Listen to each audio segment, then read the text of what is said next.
कहीं चूक ना जाना, लर्निंग पॉइंट कंप्यूटर एकेडमी की डिजिटल क्लास लगाना।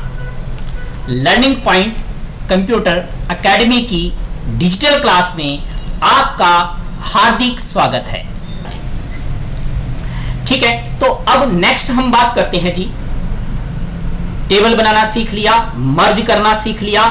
अगला हमारा टॉपिक है how many types of cells category. Many types of cells categories, भाई जो सेल्स की कैटेगरी हैं उनके बारे में हमें पता चले। तो ये आपके पास सेल्स की कैटेगरी दी हुई है जी नंबर में। देखो, अब हमने यहां पर कुछ भी लिखा, चाहे हमने इसके अंदर अल्फाबेट लिखा, चाहे हमने कोई न्यूमेरिकल लिखा, ये अल्फाबेट और न्यूमेरिकल दोनों हैं। इसको मैं थोड़ा सा आपको जूम करके दिखा रहा हूं। भाई ये अल्फाबेट भी है और न्यूमेरिकल भी है। S001 अल्फाबेट भी है और न्यूमेरिकल भी है, यानी इसको हम जर्नल बोलते हैं। जब आप किसी सेल के अंदर अल्फाबेट भी यूज कर रहे हो और नंबर भी यूज कर रहे हो तो वो जर्नल फॉर्मेट होता है। अगर आप यहां पर जैसे एडमिशन डेट के अंदर आप डेट लिख सकते हैं, यहां पर मैंने अल्फाबेट जैसे स्टूडेंट का, किसी भी स्टूडेंट का नाम लिख दिया, जैसे मैंने यहां पर लिखा अनमोल और एंटर कर दिया। ये कैसे है? न्यूमेरिक में। यहां मैंने लिखा आदित्य, कैसे है ये? अल्फाबेट्स के अंदर। अब हमने यहां पर डेट टाइप करनी है। क्या करना है हमें? डेट टाइप करनी है।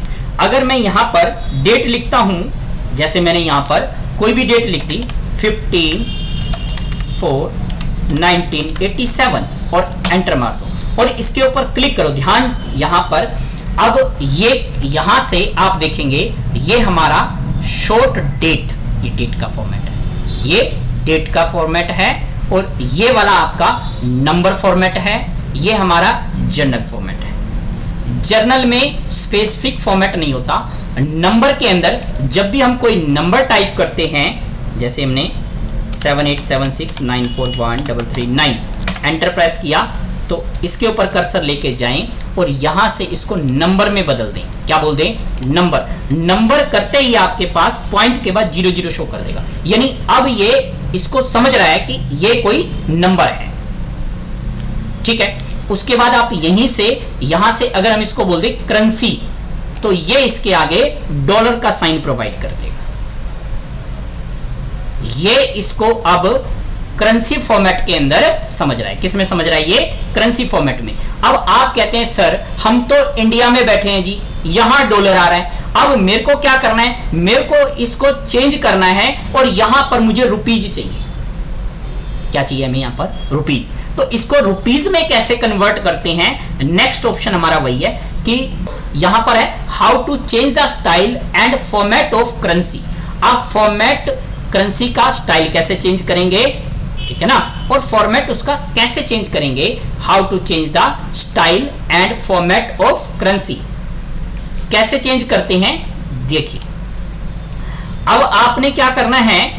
कंट्रोल पैनल के अंदर जाना है। आप यहां से कंट्रोल पैनल सर्च कर लीजिए, कंट्रोल पैनल, यहां से आप RE प्रेस कर दो।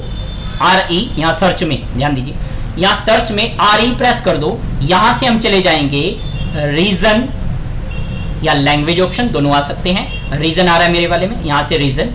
यहां से आप जाओगे एडिशनल सेटिंग में। कहां जाना है? Additional setting. उसके बाद यहां से करेंसी, ये आपके पास करेंसी का सिंबल चेंज कर सकते हो और यहां पर आप फॉर्मेट भी चेंज कर सकते हैं। भाई पहले डॉलर आए, यानी पहले डॉलर आए उसके बाद वैल्यू लिखी जाए, या पहले वैल्यू आए फिर डॉलर लिखा जाए, समझ गए? तो यहां से आप जो फॉर्मेट शो हो रहा है आप इनमें से कोई भी चेंज कर सकते हैं। मैंने कहा ना भाई हमें तो डॉलर नहीं चाहिए, हमें तो रुपीज चाहिए, तो आप क्या करो, यहां पर रुपीज मैन्युअली टाइप कर दो, ऐसे रुपीज। यहां मैंने किया अप्लाई, ओके, अप्लाई, ओके। इसको आप मिनिमाइज कर दिया मैंने। अब एक्सेल में चेक करेंगे यहां पर ये हैश हैश आ गया। इसका मतलब क्या है, जब भी आपको ऐसा लगे तो आप ये समझ लें कि भाई इस वाले सेल को ये स्पेस नहीं मिल रहा, जगह नहीं मिल रही, तो आप इसके लिए क्या करेंगे, वही ऑप्शन है जो अभी बताया था मैंने, होम के अंदर फॉर्मेट में ऑटो फिट कॉलम विड्थ। दूसरा तरीका क्या था, आप यहां पर जाके डबल क्लिक कर सकते हैं ऐसे, ये आगे आपको रुपीज लगा हुआ। तो यहां पर हमने सीखा जर्नल, नंबर, करेंसी। अब हम बात कर रहे हैं अकाउंटिंग। अकाउंटिंग में क्या है, इसमें आपके साथ ये कोमे लगाएंगे। जैसे जैसे अकाउंटिंग का नियम होता है कि पहले एक वर्ड, फिर आपने 3 वर्ड छोड़ने हैं, फिर 3 वर्ड के बाद कोमा, फिर डॉट। तो ये आपका अब किसमें, अकाउंटिंग फॉर्मेट में चेंज हो गया। ऊपर आप अकाउंटिंग, और इसमें आप ध्यान से देखें कि रुपीज के अंदर ये साथ में था, जब हमने करेंसी किया, अकाउंटिंग किया, तो ये आपका थोड़ा सा स्पेस दे करके स्टार्ट हो रहा है। उसके बाद यहां से आप शॉर्ट डेट, आप डेट यहां से मैंने सेलेक्ट किया, डेट वाला फॉर्मेट, यहां से शॉर्ट डेट ले सकते हो। तो अब हम शॉर्ट डेट देख चुके हैं। अब हम बात कर रहे हैं कि इसको हम लॉन्ग डेट कैसे करेंगे। अब हम ये चाहते हैं कि जैसे 15/4/1987 शो कर रहे हैं, हम चाहते हैं कि हमें ये डे भी बताए, मंथ भी बताए और ईयर कंप्लीट बताए। मतलब हम ये देखना चाहते हैं कि 15 अप्रैल 1987 को डे कौन सा था। तो उसके लिए आप यूज करोगे लॉन्ग डेट। क्या यूज करना है हमें, लॉन्ग डेट। आप लॉन्ग डेट पे क्लिक कर दो। अब आपने कहा सर यहां पर शो नहीं हुआ, तो उसके लिए आपने क्या करना है, नंबर के अंदर जाना है। कहां जाओगे आप, नंबर में। ध्यान दीजिए, नंबर के अंदर जब ये यहां पर एरो दिख रहा है, आप इसके ऊपर क्लिक करो। एरो मींस क्या है कि यहां पर ये एक प्रकार से गेट है, आप इसके ऊपर क्लिक करेंगे। उसके बाद आप चले जाओगे, ये फॉर्मेट ले लोगे, यानी डे भी आए, ध्यान दीजिए, डे भी आए, फिर पहले डे बताए, फिर डेट बताए, फिर मंथ बताए, फिर ईयर बताए। उसके बाद आप ओके कर दो।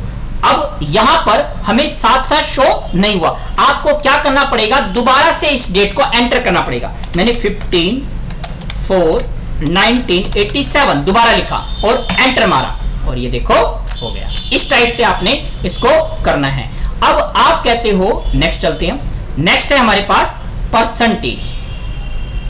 लॉन्ग डेट के बाद एक बार पहले टाइम का भी देख लेते हैं।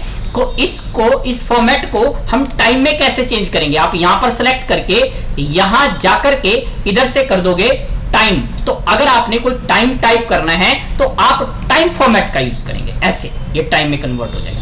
अब आप कहते हो नेक्स्ट जो है हमारा वो है परसेंटेज। क्या हमारे पास, परसेंटेज। तो परसेंटेज आपने कैसे लगाना है, इसके लिए अगर आप कोई खाली सिलेक्ट करते हैं, कैसे, आपने यहां पर 2.00% ऐसे लिखना है, फिर आप एंटर मारते हो 3.00% ऐसे, फिर आपने यहां पे 4 लिखा, 4.00%। आप कहते हो इसमें तो सर बहुत ज्यादा समय लग जाएगा जी। तो हम क्या कर सकते हैं, अपने पास क्या ऐसा ट्रिक है कि आप इसको फटाफट टाइप कर सकते हो। आप इनमें क्या करना है, आपको जहां पर भी ये परसेंटेज इस टाइप से टाइप करना है, तो आपको पहले उस खाली सेल को सिलेक्ट कर लेना है। क्या करना है, खाली सेल को सिलेक्ट करना है। जहां तक भी आप लिखना चाहते हैं वो वाला सेल को आप सिलेक्ट कर लें। वो सारे कॉलम्स, कॉलम वाइज है कॉलम वाइज, रो वाइज है रो वाइज। तो आप उसको सिलेक्ट करने के बाद आपने यहां से जर्नल में परसेंटेज पर क्लिक करना है। उसके बाद इसके अंदर टाइप करके देखना है। जैसे मैंने यहां लिखा 6 और एंटर, ऐसे 9, 8%, 7, 10%, 12%, जैसे भी आप लिखोगे ये आपका ऑटोमेटिक लगा हुआ आएगा। जितना हमने सिलेक्ट किया था वहां तक, जहां नहीं सिलेक्ट किया वहां ऑटोमेटिक नहीं लेगा। देखिए नेक्स्ट देखते हैं, अगला पॉइंट हमारा फ्रैक्शन। फ्रैक्शन क्या होता है, जैसे मैंने यहीं पर टाइप किया भाई 1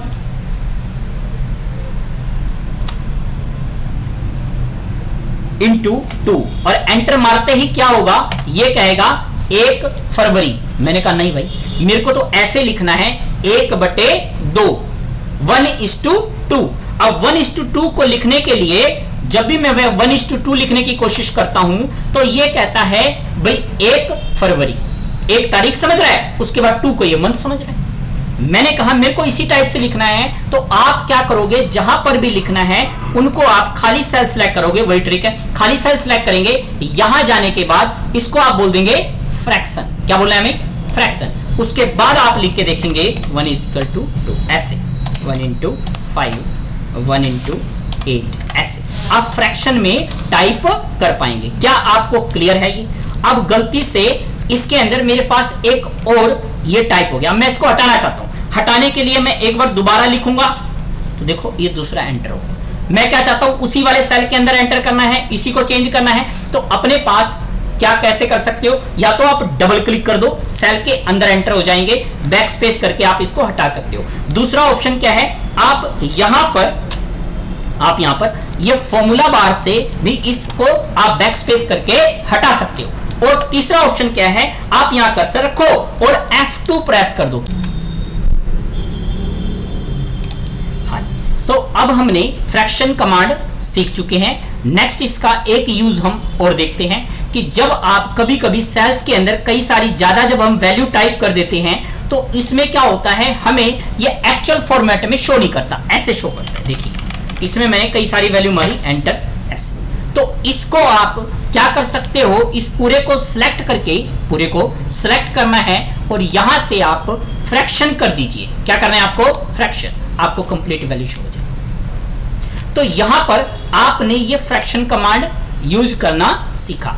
नेक्स्ट है हमारा साइंटिफिक। ये देखिए ये कैसे हो गया, अब साइंटिफिक हो गया। ये होता है हमारे पास साइंटिफिक फॉर्मेट। जब ये हमें कंप्लीट नहीं शो करता तो वो कौन सा फॉर्मेट होता है, साइंटिफिक फॉर्मेट। अब आप कहते हो कि भाई इसको आप किस प्रकार से ठीक कर सकते हो। अगर ऐसे आए, आपके पास कोई वैल्यू टाइप करते हो, तो आप क्या कर सकते हो, यहां पर ध्यान दीजिएगा, यहां पर आपने क्या करना है, एक फॉर्मूला लगाना है, = ट्रिम। क्या लिखना है आपने, = trim, bracket start. Bracket start करने के लिए आप ओनली टैब यूज कर दें तो भी ब्रैकेट हमारी स्टार्ट हो जाती है। उसके बाद यहां से आपने सेल को सिलेक्ट करना है और एंटर प्रेस करना है, ऐसे। तो आपको यहां पर ये वैल्यू भी शो हो जाएगी। पूरा लाने के लिए डबल क्लिक, ड्रैग कर दो, ये ऑटोमेटिक दिखाई देगा, ऐसे। तो यहां पर हमने सेल्स की कैटेगरी को कवर किया। नेक्स्ट हमारे पास एक ऑप्शन लास्ट है जिसका नाम क्या है, टेक्स्ट। जैसे जब आप कोई आगे कोई वैल्यू टाइप कर रहे हैं, आप कुछ भी वैल्यू, जैसे मैंने यहां पर लिखा 0787694, 0 लिख करके 7876941339 और एंटर किया, तो आप देख पा रहे हो कि 0 जो है आगे टेक्स्ट ये 0 नहीं लेता। तो उसके लिए आपने क्या करना है, इस फॉर्मेट को कन्वर्ट कर देना है टेक्स्ट में। आप यहां जाकर के इसको कन्वर्ट कर दो, किसमें, टेक्स्ट में। यहां जाकर स्क्रॉल बार से टेक्स्ट, उसके बाद आप आगे जितनी 0 भी लगानी है वो लगा करके लिख दो, आपको आगे 0 जो है वो कन्वर्ट कर देगा। इसका एक शॉर्ट तरीका भी है, आप देख पा रहे हैं, यहां पर टेक्स्ट को लिखने का हमारे पास एक ऑप्शन है। आप क्या करो, एक स्टार्टिंग कोमा डालना है आपने ऊपर से, और उसके बाद आप यहां पर टेक्स्ट टाइप कर दो तो भी आपको ये ले लेगा। यानी पहले आपने कोमा ऊपर वाला, उसके बाद आपने 0 कोई भी वैल्यू टाइप करना है, ये आपको टेक्स्ट में कन्वर्ट हो जाता है। तो यहां पर हम सारी सेल्स कैटेगरी को कंप्लीट कर चुके हैं। नेक्स्ट अपने असाइनमेंट के हिसाब से देखते हैं जी। हम what is wrap text command, merge and center command, how many type of cells categories को कंप्लीट किया हमने। How to change the style and format of currency, format of currency का स्टाइल कैसे चेंज करते हैं, और how to change the style and format of date. Date का style हम लॉन्ग डेट और शॉर्ट डेट से चेक करके देख चुके हैं। और अगर आपने करेंसी का स्टाइल, जो हमने इसके आगे रुपीज लगाया था, यहां से हमने करेंसी स्टाइल चेंज किया था, एक बार मैं आपको दोबारा रिपीट करवा रहा हूं, ध्यान से समझिए कि आपने कहां जाकर के डेट स्टाइल और करेंसी स्टाइल चेंज कर सकते हो। क्या करना है आपको, यहां से आपने कंट्रोल पैनल में जाना है, यहां से आपको RE रीजन ऑप्शन के अंदर जाना है, उसके बाद एडिशनल सेटिंग में जाना है और यहां से हमें मिल जाएगा करेंसी स्टाइल। यहां से आप करेंसी का स्टाइल ले सकते हो। अगर मैं यहां पर करेंसी का स्टाइल राम लिख दूं ना, तो ये राम को भी सिंबल बना देगा। आप चेक करो, रुपीस की जगह आपका राम आ गया। इसका मतलब हम यहां से आप अपने हिसाब से करेंसी स्टाइल जो है दे सकते हैं। अगर आपको मुझे दोबारा रुपीस ही उसको करना है तो क्या करोगे आप, एडिशनल सेटिंग और करेंसी। ध्यान रखिएगा करेंसी पे पहले क्लिक करना है, करेंसी, और यहां हमने पहले जैसा कर दिया रुपीस, और डॉट लगाना ना भूलें स्पेस के लिए। उसके बाद आप डेट स्टाइल के अंदर यहां से डेट का स्टाइल चेंज कर सकते हो। पहले क्या होता है, बाय डिफॉल्ट पहले मंथ आ रहा होता है, मंथ डेट ईयर, तो आपने यहां पर DDMMYY लेना है। इसका मतलब क्या है, पहले डेट फिर मंथ फिर ईयर लेना है, date month year, then apply और ओके। ये आपको लॉन्ग डेट में भी यहां से भी सेम रखें, डेट मंथ ईयर लें और उसके बाद अप्लाई ओके कर दें, अप्लाई ओके। तो यहां हमने सीखा कि किस प्रकार से आप डेट का स्टाइल चेंज कर सकते हैं, कैसे आप करेंसी स्टाइल चेंज कर सकते हैं। यहां आप how to change the date format of currency और how to the style of format of date. हमारा असाइनमेंट यहीं पर कंप्लीट होता है। नेक्स्ट वीडियो में हम दोबारा मिलते हैं। इतना समय देने के लिए आपका दिल की गहराइयों से धन्यवाद है। तो मैं क्या प्रेस करूंगा, F2, ऐसे कर्सर अंदर जाएगा, बैक स्पेस करो और इसको हटा दो और एंटर मार दो, ऐसे। क्लियर है।